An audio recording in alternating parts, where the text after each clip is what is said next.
What happens when a guy from the city accidentally contacts a guy from the country? It's not what you think. They strike up a conversation and same difference is created. JD and Kory talk the whole gamut of life as they each see it through the prism of race. One is a 6'4" black man and one is a 5'4" white man. Tune in and find out which is which. Agree or disagree, they will make you think, strike emotional chords, and more. Stick around. You might just learn something. Welcome to Same Difference with your hosts, JD and Kory.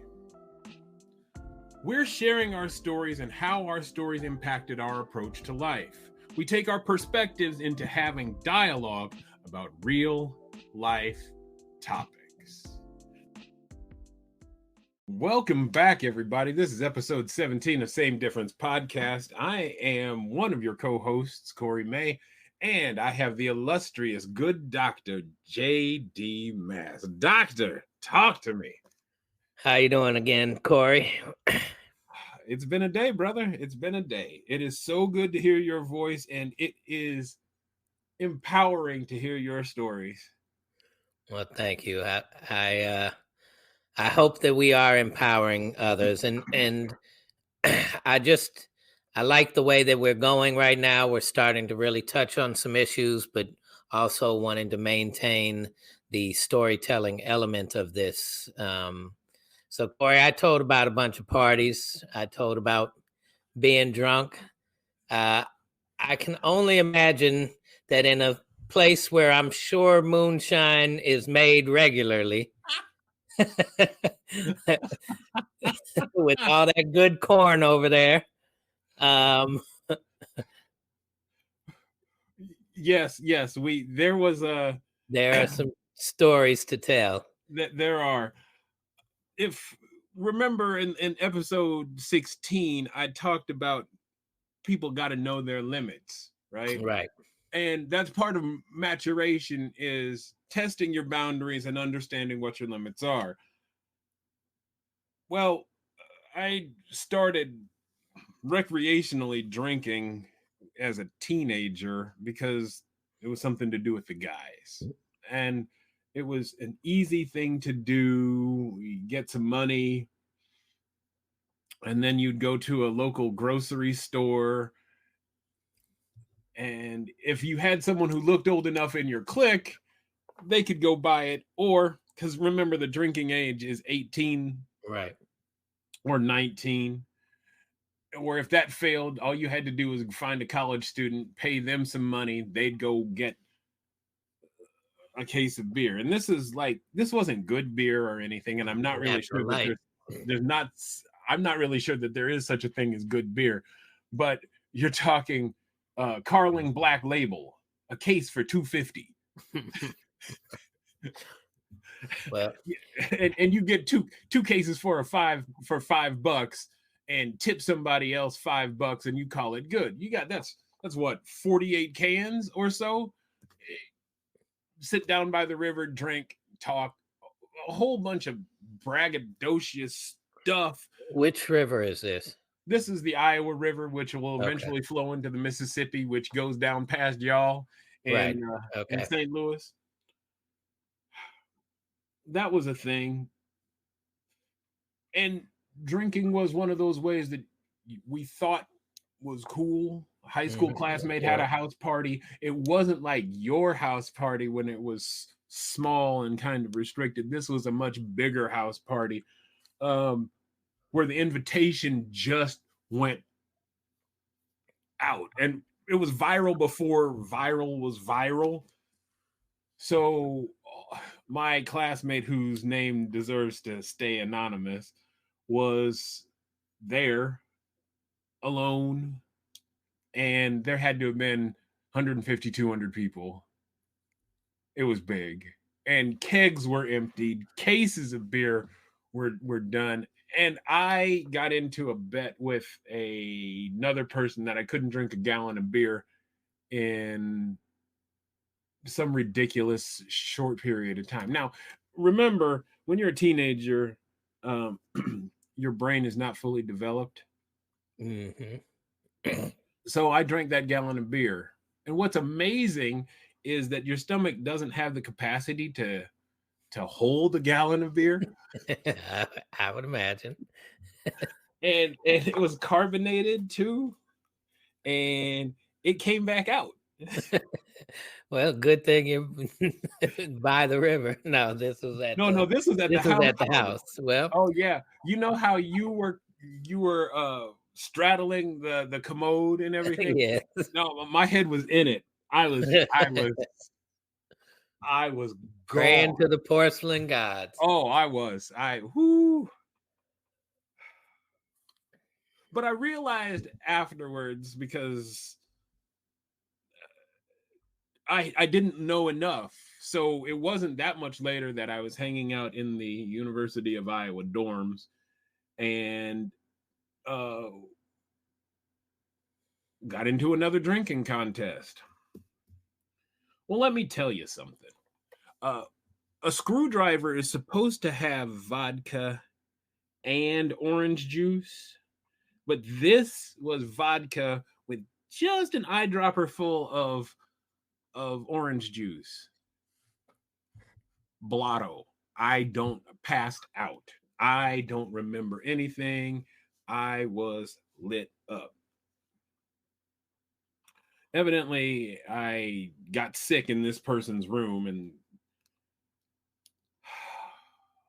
that was it was an eyeful. I mean, it was an eye-opening sort of event. And what it dawned on me as I drank, and it wasn't over time, it was over time that I became aware of I'm putting myself at risk by drinking, by binge drinking. There was this whole idea that you were a real man Right. or real super person by the Mhm. amount you could drink, Of course. and it really wasn't. As Well, I got and that's not an age thing. That's a drinking thing, right? That's a oh, whatever absolutely. you're addicted to. That's a now, and I don't mean it like you have to be addicted to it, but whenever you're involved in something, that's that macho thing, right? Like, oh, I can out drink you, I can out smoke you, I can out whatever it is. Yep, yep. And it's kind of that cowboy mentality. I'm the roughest, toughest, rootinest, tootinest Yeah, cowboy. exactly. That's what I'm like I trying. That's like what I'm I'm trying to Yosemite find. Yeah. Sam, right? Uh-huh. Pew pew pew pew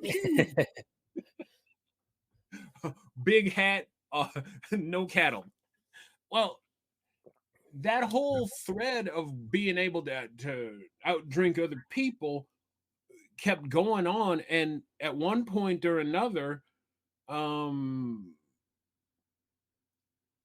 it was just that was what I did. I drank on the weekends with friends, and I remember one day getting off work and I had this whiskey drink. It's called the Lynchburg Lemonade. It's whiskey, sweet Hmm. and sour, 7 Up, and triple sec, right? And it tastes just like lemonade. And if you've made those drinks well, they go down really smoothly. I remember I'm in college, 23, maybe 22, 23, one of my super senior years. And I had that first one, and my mouth was watering for the second one. I craved that second one, and that scared the crap out of me. Oh, that's good. I was terrified because I recognized, gosh, I really want this drink. And I stopped.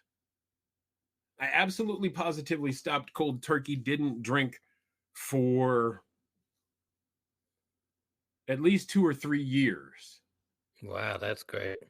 And then when I'm out in Washington D.C. and I'm not drinking, and then I go out with some friends and we're drinking casually, and I started to recognize a couple things. First of all, 2 drinks That's fine. I don't need to drink any more than that. But I also started to do some math of how much money I'd spent on drinks, and that is shocking. Yeah. Absolutely positively shocking. And I took a step back and I said something about, I said something to myself like, so if you were spending that kind of money, what would you have been able to do if you hadn't spent that money on something that you have no tangible benefit from? Now, that's not to say that everything in my life is driven by economics, but if I practiced moderation, I would have still had some money in my pockets. Well, literally, that's how I gave up smoking weed too. I mean, that wasn't the only thing, but I did an equation one day. I'm sorry to cut you off, but You good? the story reminds me of something like my friend who happened to sell some other types of drugs at the time, and two of us. So there was three of us together. We were rolling up a bunch of blunts from probably, and we had found some real, good fire ass weed, and we were as happy as can be. Oh, this was good, and we was, we're in this macho thing, right? We're gonna smoke as much as we can. And I remember us being so effing high, we were just smoking, and we couldn't even get any higher. And one of them, and the friend who sold the others, was talking about his customers, and he was like, they'll get their whole check and spend it and just smoke it right up. And I was sitting there looking at him like, yeah, we're kind of doing that right now. Like, now that you just put it that way, I feel like a dope fiend. Like, okay, I need to stop this right away. And that was one of the main things that led me to stop. So go ahead. Sorry. Oh, well, that's that was half my equation. I mean, and I'm glad to hear that you had done something similar. But I was also recognizing that if I drink too much, am I going to be on that track to become an alcoholic? Because when your mouth is watering and you want that next drink that bad, that's an indicator that hey, watch yourself, because your body's telling you something. Your body gives you signals on so many things. Right. And I realized also, now I wasn't getting into fights, but if I was getting to the point where I'm losing consciousness and blacking out, that's dangerous. Right. Because I'm not in control of what's going on with me. I can't prevent anything that happens to me. Right. So I made a pact with myself, and this is one of my Kory things. I only drink around people that I trust. Yeah. I do not drink around strangers. I'm perfectly good with soda pop or lemonade or water. I am. It's how I watch my position in the world and how I maintain a certain sense of safety. Right. I Right. think I may have told you this in another one of our episodes. The people that I include in my circle is small. And I use this, what I call the McDonald's analogy. I can go to McDonald's and I can sit in there and I can eat with the 50, 60 people who are in there sitting down. But who I choose to sit at my table to dine Right. is a smaller number. There's a difference between people you eat with and people with whom you dine. Right. And that is something that I want to impress on my children at all times. You have an elite circle of people that you can trust, and let down your arms, let down your guard. If you want to get drunk with those folks, Make sure they're worthy of being in that circle. If you are getting high, it's not necessarily my thing, but make sure you got people that you can trust in that circle. Mm-hmm. I am straight edge. Other than that, that's I don't need to drink. I don't need to smoke.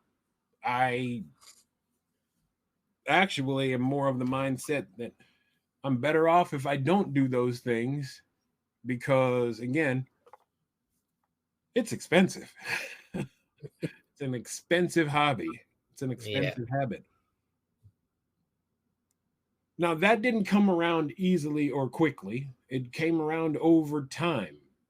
You have to have experiences of learning your limitations before you understand what they are.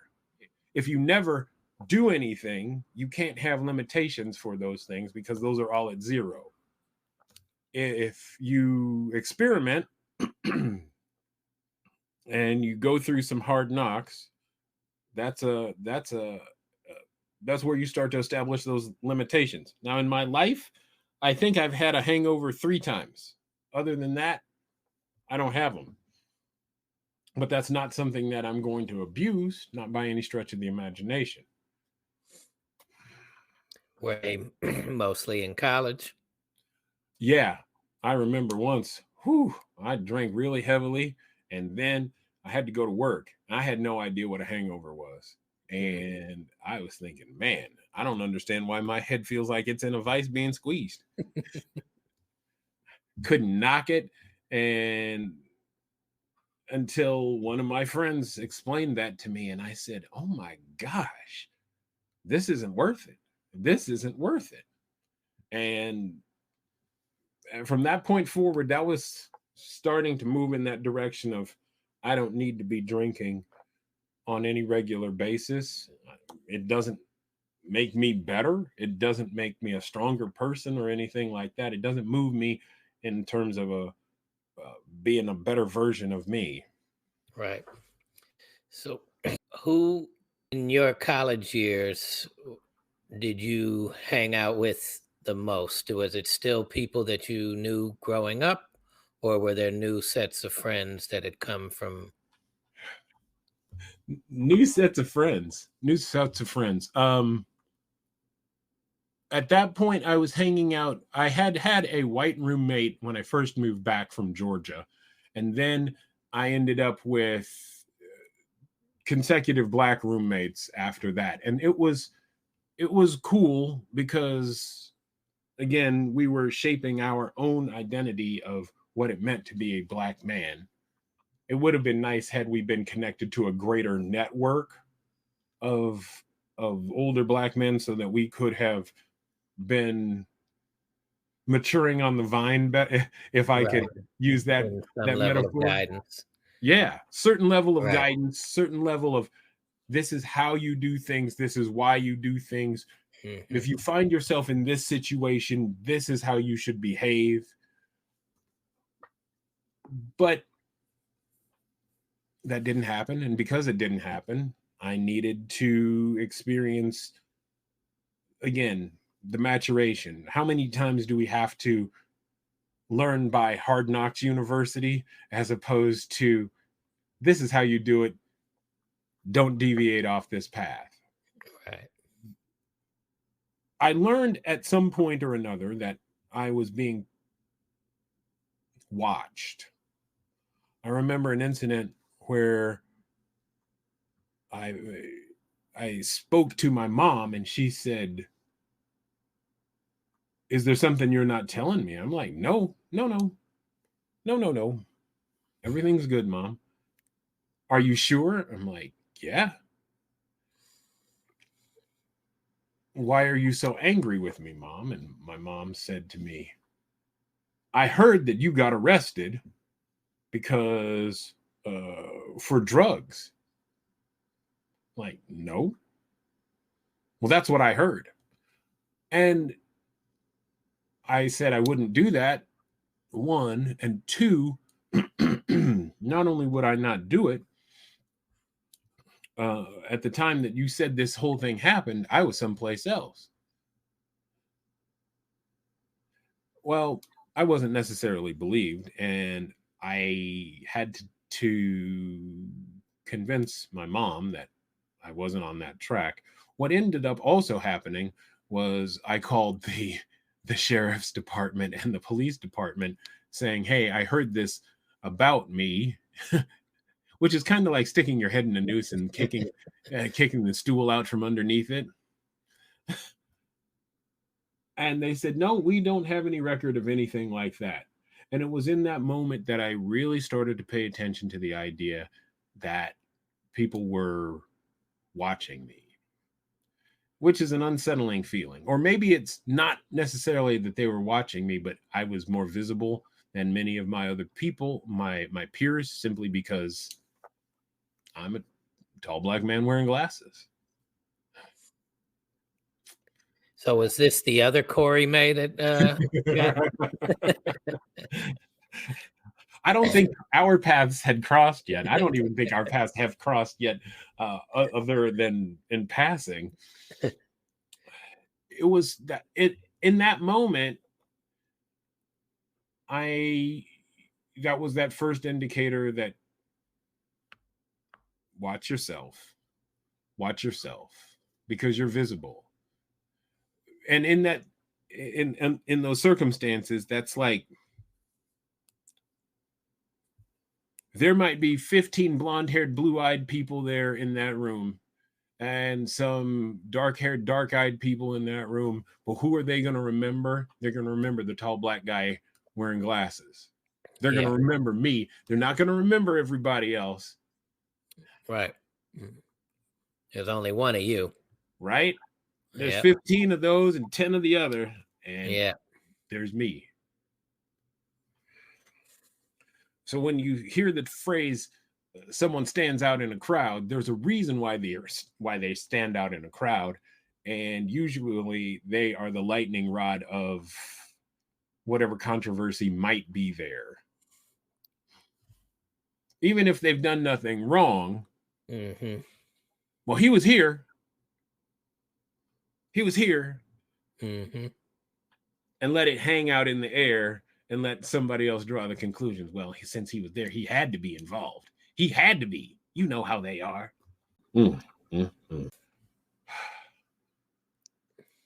So let's see. In Washington, after I was getting through the partying phase and I started You went every summer to Washington? I went a number of summers, and then I moved out there in 91. I didn't go out after graduation. Yes, after graduation. I didn't go out too much solo.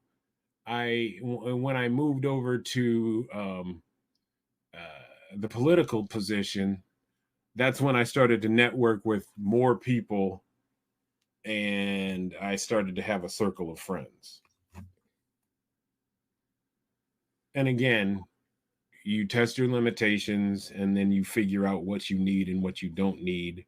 You ask yourself, how much money did I spend on cover charges and drinks when I could have been hanging out with different and other people?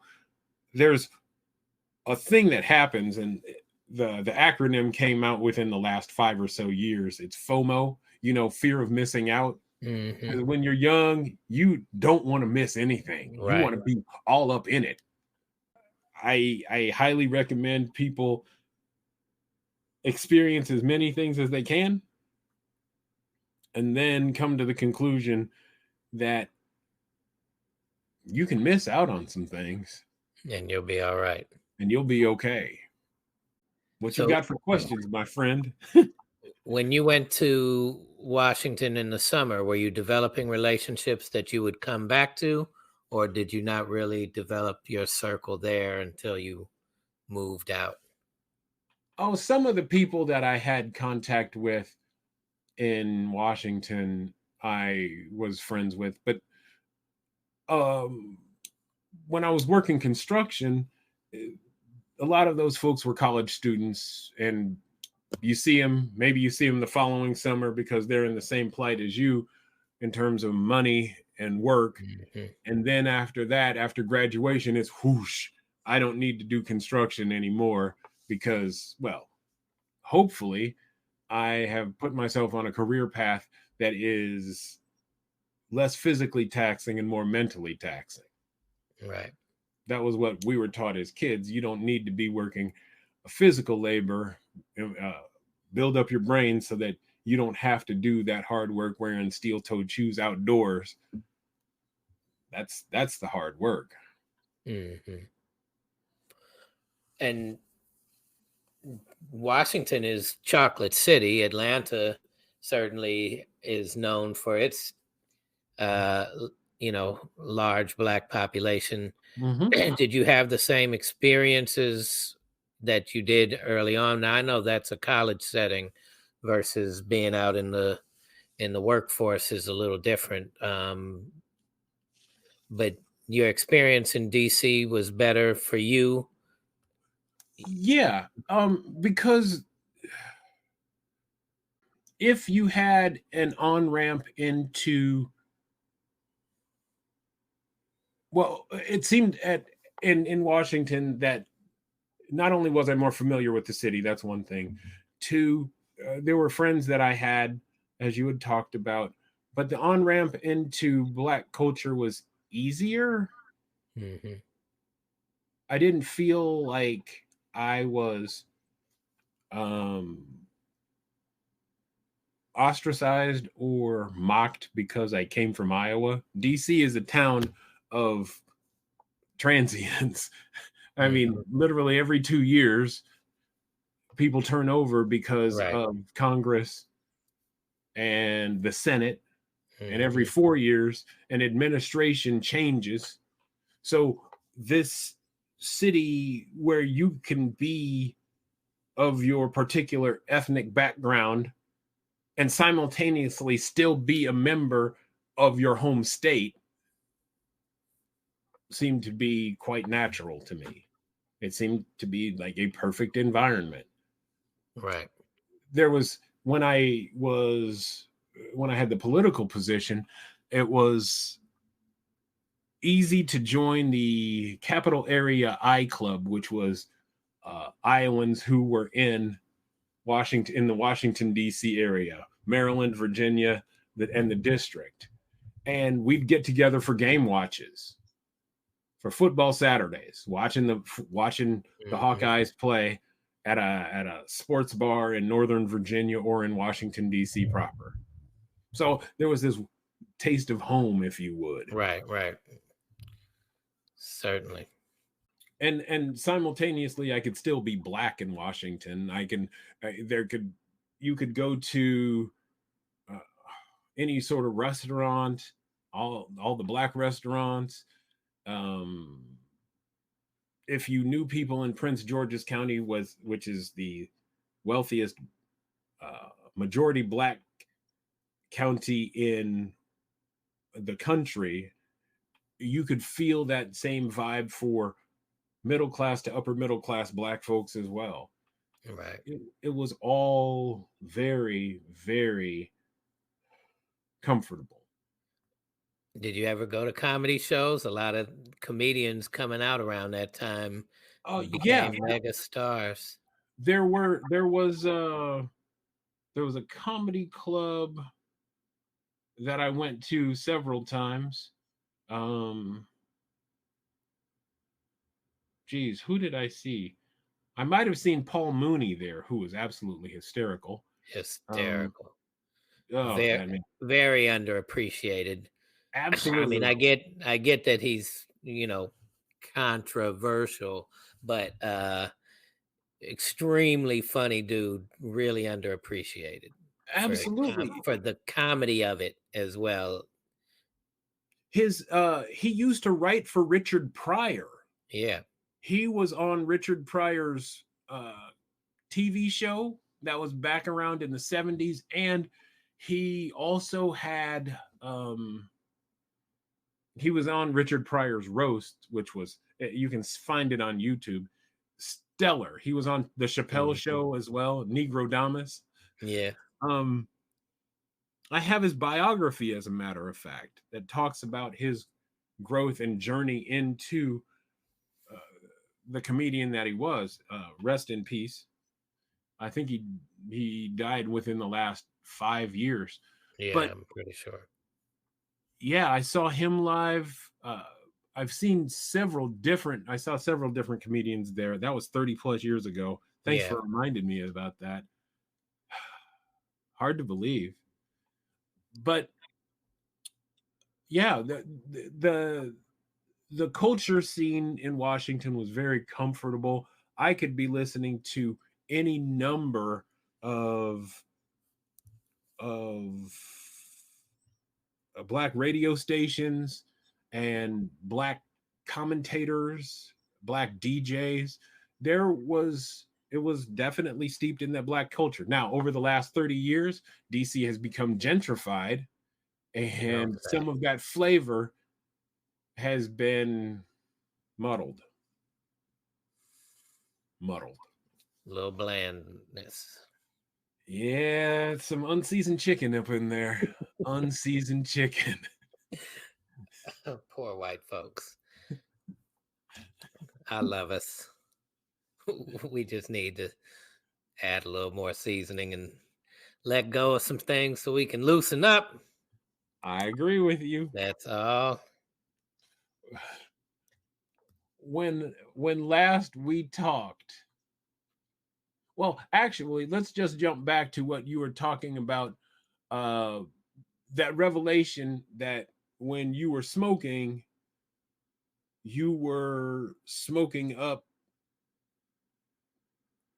the efforts of your labor.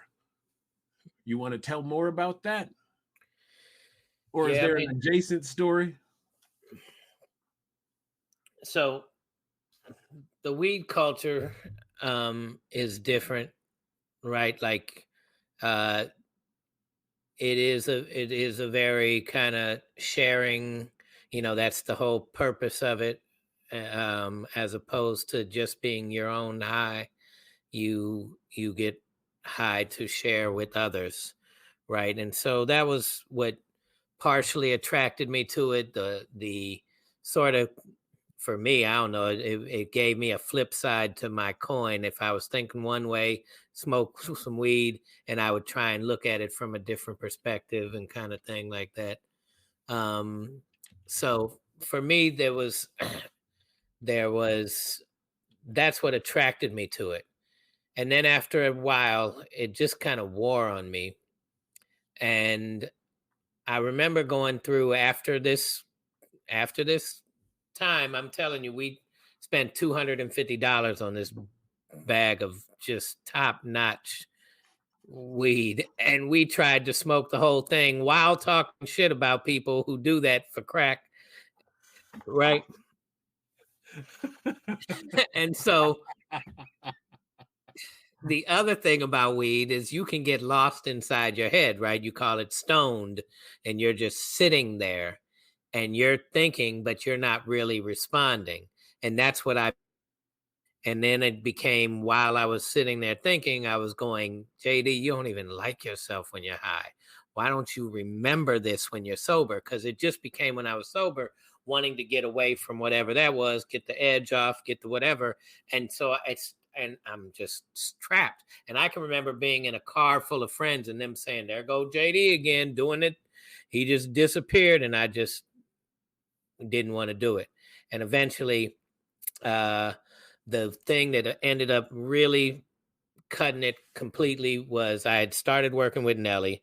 Nelly was at the time, he was like, man, we're going to do it. We're going to do it while we're high. We're going to make all of this shit happen. We can do it. We can do it. And,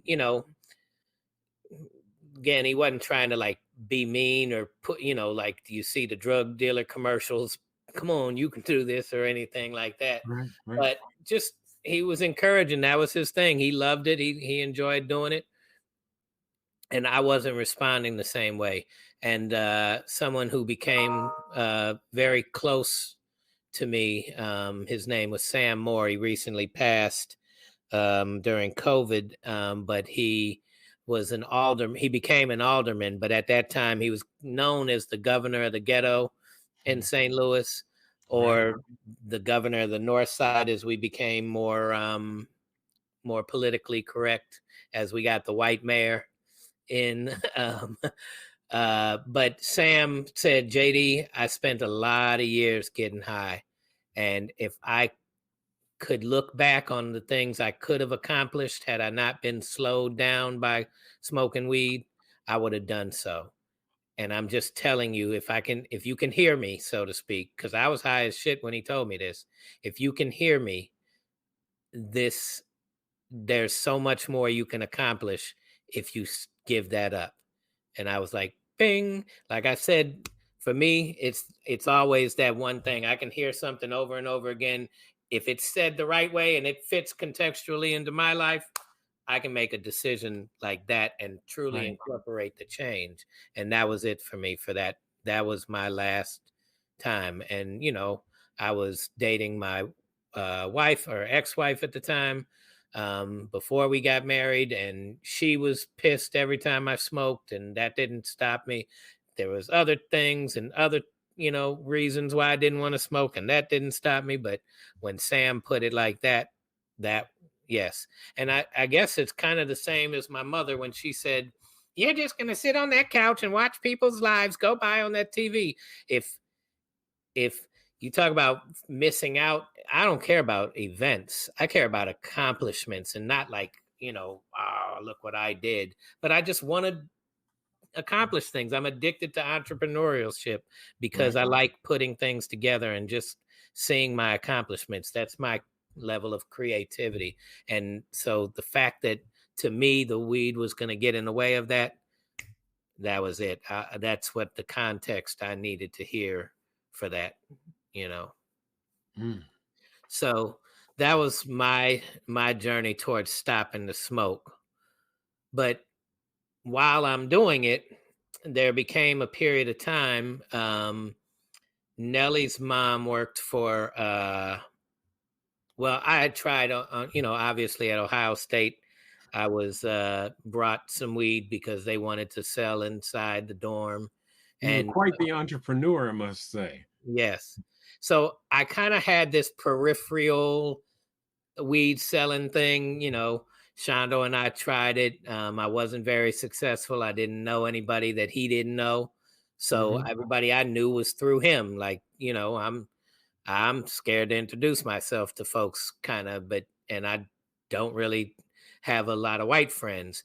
I started working at this grocery store in a very wealthy neighborhood and developing more associates that way. I also, from jobs, I was meeting more and more white people in St. Louis. And so as that was happening, Nellie's mom worked at McDonald's. She had an old Audi, and it was having trouble. And one night he took it, and and the brakes went out, and he couldn't stop, and he hit somebody, and then he drove off, and they chased him, and he was panicked. I mean, not God, we had to be 19, 20 years old. He was panicked. Like, I can imagine my son being panicked at this moment, not thinking straight.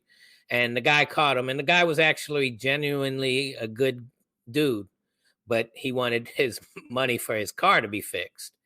And so he allowed Nellie to make payments and whatnot. And we used weed, and he was like, I need to really, up my game on selling some weed. And we did that. And I kind of facilitated more so than anything. But I also had some decent connections at the work I was at. And I remember at one point, this one kid at the grocery store, he got busted, and he was in Clayton, and where my parents grew up, in the wealthy part of town. And so that's like the drug central high school, right? Like them kids, you want to sell some weed or some cocaine, you sell it to Clayton, you're gonna retire if you do it right. So I remember him calling me up one time and saying, hey, I got busted. If I call you again, It's a setup. Don't say you got anything. And I remember him calling again, and boy, was he good. Like, hey, you know that thing? Yeah, nothing happened. I was wrong, blah, blah, blah, blah, blah. And he gave me this whole rundown. And I was like, damn, so is this a setup or not? Because he was sounding good. I wanted to like start back up, like, hold on. And I just was like, no, I don't know what you're talking about. Well, within 2 weeks, Topher helped me find some. Me and Nelly had to re-up, and I went to go pick it up. And as soon as we get back, we're upstairs, and uh, and I get a knock on the door, and it's 2 undercover detectives, and they're like, "Can we come inside?" I'm like, "Yeah." They're like, "Yeah, well, we know you just went and picked up, some weed." I'm like, "I don't know what you're talking about." They're like, "No, we know you went and got some." I'm like, "Nah, I don't know anything about what you're talking about." They're like, "Sir, so you don't, this, that, and the other. You not been doing this. You got cars coming in and out of here, blah, blah, blah, blah, blah." And I was like, "Look, you can leave now." So they leave. We put the weed in this trash can in the backyard, and we go about our business. And I take Topher home. He's panicked and whatnot. My mom comes home before I could get back. And when I get back, the police are sitting in the house, and they're like, "We want to go through your shit." And I'm like, "No." And my mom's like, "Well, it's my shit. You don't do shit, you don't own shit here. This is all mine. I want to know what the hell is going on in my house." "They're gonna go through your shit." I'm like, "No." So they're like, "Well, you want to tell us something?" And one of them said, "Damn, boy, I'm kind of hungry." And I went, "Oh shit, good. I'm going to stall the shit out of them." And sure enough, I was asking questions, doing all kind of shucking and jiving. And finally, and I was like, "No, Ma." She was like, "He's just afraid that you're going to plant something." I'm like, "Yeah, I'm afraid you're going to plant something," and all of this, that, and the other. And we're just going on and on. Finally, they go upstairs into my room. They find a piece of a scale, like the one you dangle and held your Yeah. mail up or whatever, and they find it in the toilet, just a little piece. So now they got a little clue, boop, boop, boop, boop, and it didn't flush properly. But they think that weed was flushed down the toilet though because of that. So that was good. Then they go down into the basement where Nelly had been living at the time, and um and so they and they go into the basement, and they find some empty big old bags where pounds had come in it, right? Yeah. And so they see these more evidence, but nothing that shows that they had this. So but now they show these big old bags, and my mom is pissed. "What the fuck are you doing in my house?" And Nelly was living with us at the time in the basement. And so she's absolutely stone cold pissed at this point, but they haven't found anything. So eventually they just leave, and they figured out, oh, empty bags, flushed down the toilet. He got rid of everything. We can't get anything. But they were nice, right? They don't just show up and knock on the door and ask, "Can we come in?" and all of that shit to to my friend's house. They wouldn't have done that. They would have came with something completely different. They would have busted their way in, or gotten the warrants, or done whatever.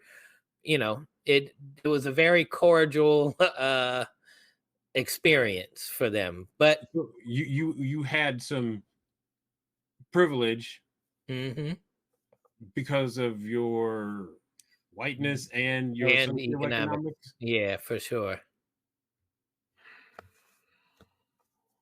I Go mean, on.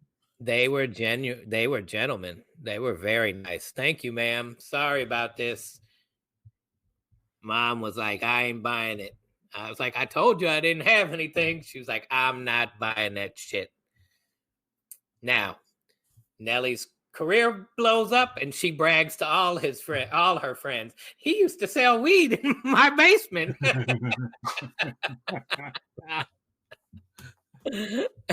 Oh Lord.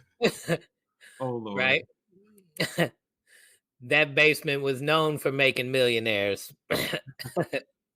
So what happened to the weed in the trash can? We got it, and Nelly moved it to somewhere else, and that became the last of my participation as his kind of partner, in the sense of really helping him facilitate that, because I didn't try to make a lot of money off of it. It was much more for him to be able to live and maintain. So if we go back to the Ohio State University, you had said that you picked out a certain number of people, like you, not you, Yeah. you, and you. But it wasn't just a you, and it was this group of people, only you can come. Right. This group of people, only you can come. This group of people, because I didn't want to be a drug dealer. It was a great opportunity, and these dudes were like wild as shit. I just wanted to kind of put them out of business, and it was an easy opportunity. I didn't go looking for this. The guy was like, I want to get in there. You got the right personality. Here, let's do this. Okay. So when you moved back to St. Louis, did you follow that same kind of structure? No, because I wasn't trying. I got in and out. I dibbled and dabbled only as like facilitating my friends. Like this wasn't something I did. And then, a lot of people I knew more so were, crack cocaine was big back then, right? Yeah. And that was a much faster way to make money. And I can remember going to dice games and being in there with people. Now I grew up with these guys. They weren't all my closest friends, but I remember them from my elementary school age. And we're in there, and everybody pulls out their gun and pops it on the ground and goes in their mouth and grabs some coke and even a razor blade from under their tongue and pops it on the ground. And okay, shoot some dice, talk some shit, and I saw the humanity in them, and that it was still a social economic system, that this is what they believed was going to be their best way to provide for their families. And I didn't think of it as cool. I didn't think of it as not cool. I just saw it, but I knew them, so I was comfortable. Right. If I brought another person into that room from Ladue, black or white, they probably aren't going to be as comfortable. Oh yeah. Right. So to me, that was it was, I was always just felt like I was an observer, even when I was kind of going through the facilitation with Mo, who that's what we call Nelly. But even when I was going through that, it was much more as an observer, just kind of participating in life. I wasn't mature enough to say, JD, you are stupid. You're the way out. You don't need to be anywhere near this shit. I was in it. I would drive friends around so that they would be comfortable in my car if they had to run my plates, and so they could go and do their deals, right? I got to go inside houses of people that were, crack houses, and just look, and I didn't, care to demean them. I felt bad for these people being hooked on drugs, but I was experiencing things that, most people weren't experiencing, and trying to see the humanity in that. Excellent. Also, salt and pepper means drugs in the inner city, right? Okay. And so we got pulled over from time to time. Fortunately, we didn't get pulled over when we were actually doing the work. We actually got pulled over when we were kicking it. So I can remember times when we had alcohol in the car, smoking weed. The alcohol wasn't being drunk, and the driver wasn't doing that, whether it was me or somebody else. But I can remember me and Shondo getting pulled over one time, and we had come from a place I didn't drink. He had, and we had like blunts. We were passing around, and the police pulled up next to us, and we're like, "Pull over right there." Got us out the car, and told him, "Pull out," searched everything. Pull out your underwear. I mean, pull out your pants and jiggle your nuts. And it was a black and a white cop, and the white cop looked at me like, "Damn, I got to go do this shit to you now." Pull out your pants, pull out your underwear, jiggle your nuts. They waiting to see if something falls down from the crack of your tail. So I can remember all kind of just being searched, and I remember them feeling, especially when it was a black and a white cop, feeling like they had to do the same to me, and being very awkward with that, knowing that they would have had no problem if it was two black guys telling them that. It just Wow. It was weird. That's a cautionary tale. When you talked about the harder stuff, like the crack and everything. Now, see, crack starts to hit DC in the early to mid 80s. And that stuff scared the stuffing out of me. So that my first summer after college, I've just left Morehouse and I'm transferring to Iowa. I'm in Washington, D.C. And this is the thing that's made me scared straight. You talked about you being scared straight, having some of those moments. There was a basketball player at the University of Maryland named Len Bias. And Lenny Bias was a 6'8" small forward, power forward. And whenever he had gone against Jordan, when Jordan was at North Carolina, they'd matched up really well. Now, Lenny Bias had been, or as they called him back then, Frosty. Frosty had been drafted number 3 by the Boston Celtics. And the Celtics were looking to return to glory. Mm-hmm. They were going to beat the Lakers because they'd picked up Len Bias. Well, before he signs his contract, he is in College Park, Maryland, where the University of Maryland is. He takes cocaine and his heart literally explodes. That scared me to death. Wouldn't touch this stuff. Sure. Oh my gosh. And it was as though a black cloud landed all over the DC metropolitan area because it was all they could talk about on the news. And it was in the Washington Post. And maybe it was still I don't know whether it was the Times. I know it was in the Baltimore Sun, but all your news covered it. And for me, that was absolutely positively terrifying because he was 3.5 years older than I was. So I'm not even 20. No, I'm 19. I'm 19. He's 22 and he dies. And I've seen this cat play on so many occasions. And I'm thinking, oh my gosh, this guy is amazing. Mm-hmm. When you see somebody close to your own age die at a young age, for me at least, it messed with me. So all the drug talk, I was like, no, I'm good. I'm good. You can call me square. I'm good. I'm very good. L7. I am L7. I don't need that. I mean, I saw enough from the customer base, if you would, that I saw nothing positive being the result of that. And like Cat Williams said, like when he went and interviewed all these homeless people when he was a young, teenager, and hey, how, these are lawyers, doctors. I mean, I saw some professionals and they weren't doing too well because they were hooked on this stuff. And so, yeah, for sure, that definitely let me know. I don't care how bad my life gets.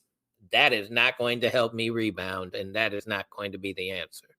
But I appreciate it from that standpoint, and also feel sad that this became a level of hopelessness, as well as throwing all of this into these areas, because it is controlled. Like, let's not pretend it's not controlled by powers to be. If we didn't want it to be here, it wouldn't be here.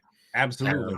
So and it's the folks who are in these impoverished neighborhoods don't have the means or the mechanism to import it and disperse it there. That comes from outside the neighborhood. Right. And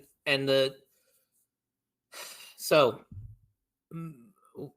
my friend my close friend who's actually doing this right now, and he's I mean, bless him, he taught me a lot about entrepreneurship, taught me a lot about business. He didn't do it for the flash. He didn't buy fancy cars.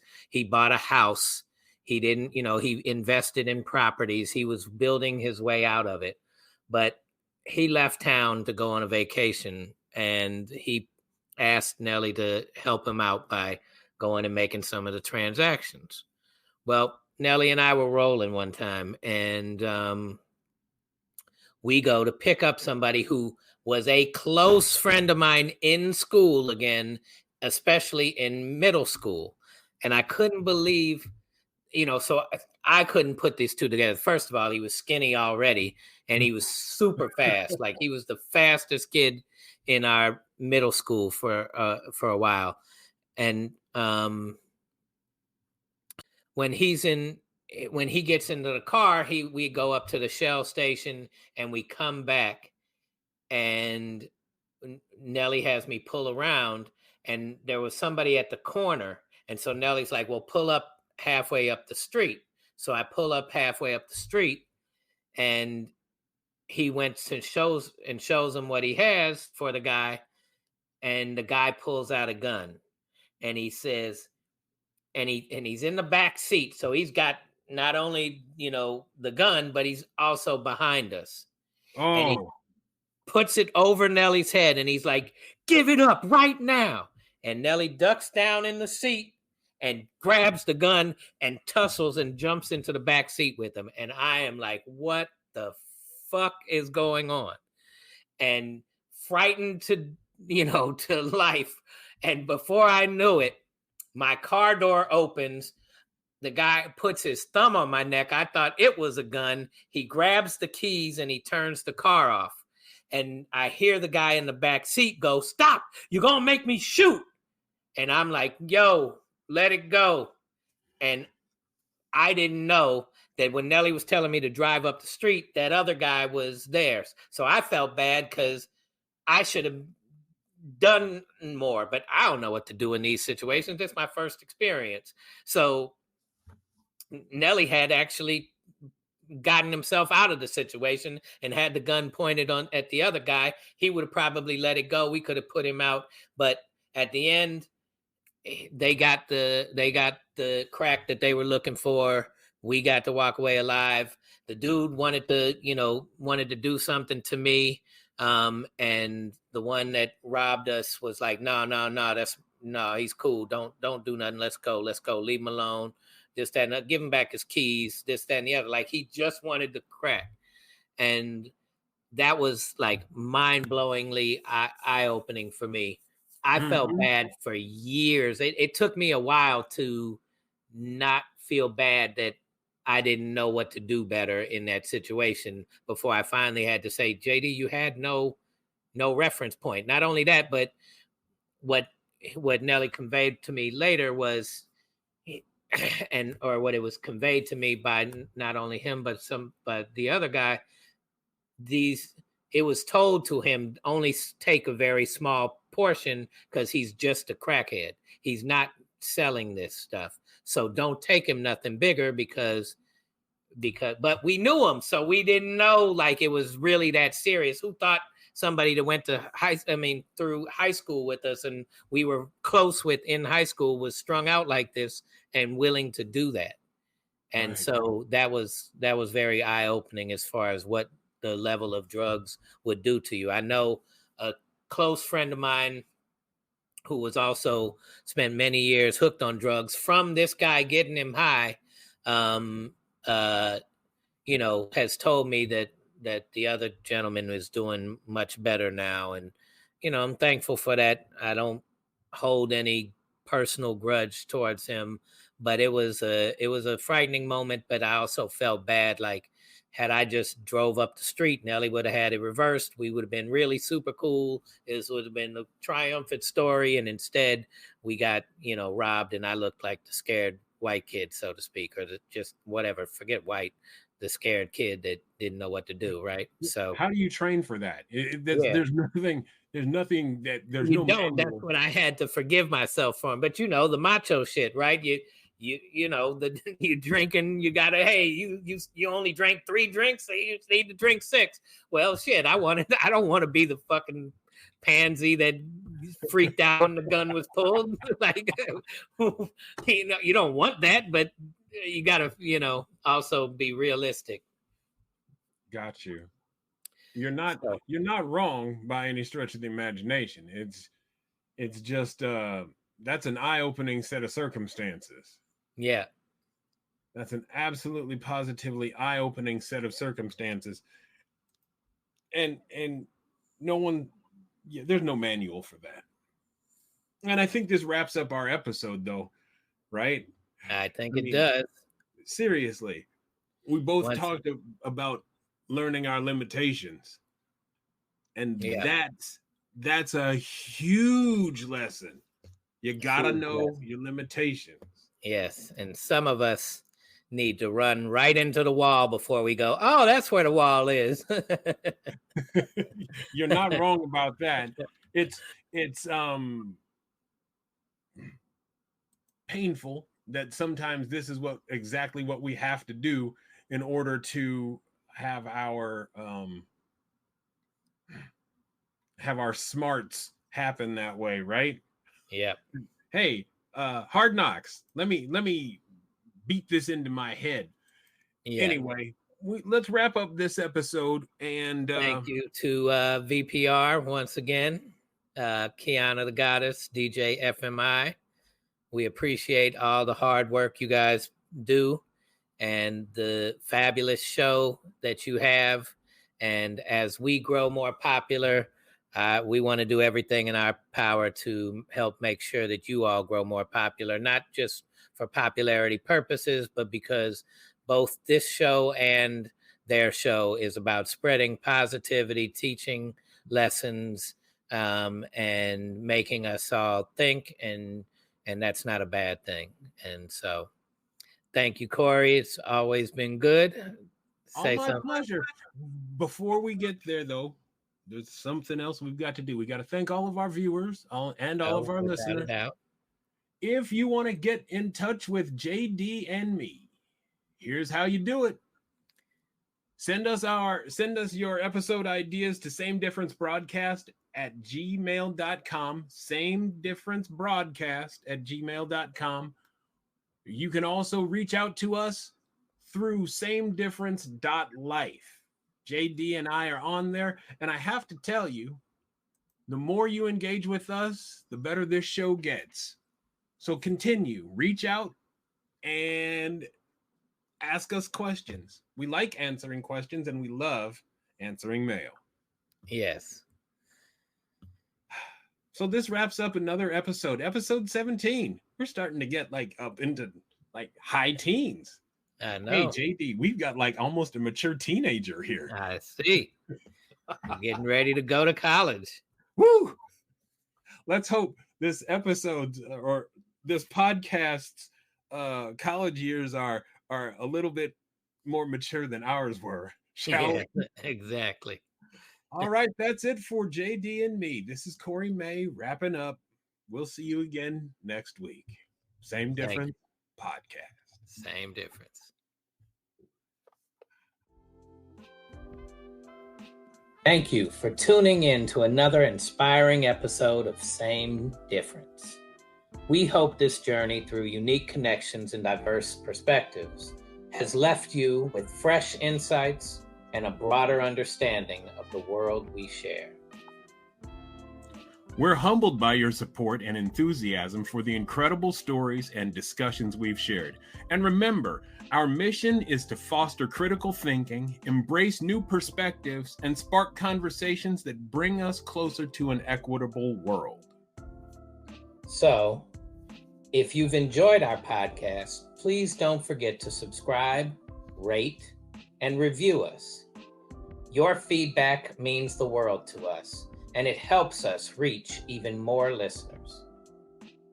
And if you have a story to share or a topic you'd like us to explore, don't hesitate to get in touch. We're always looking for new voices and fresh perspectives to feature on Same Difference.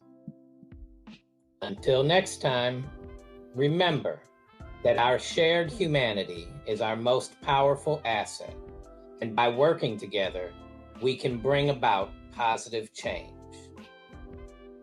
Stay curious, stay compassionate, and keep making a difference. Thank you for being a part of Same Difference. Take care, everyone. See you in the next episode.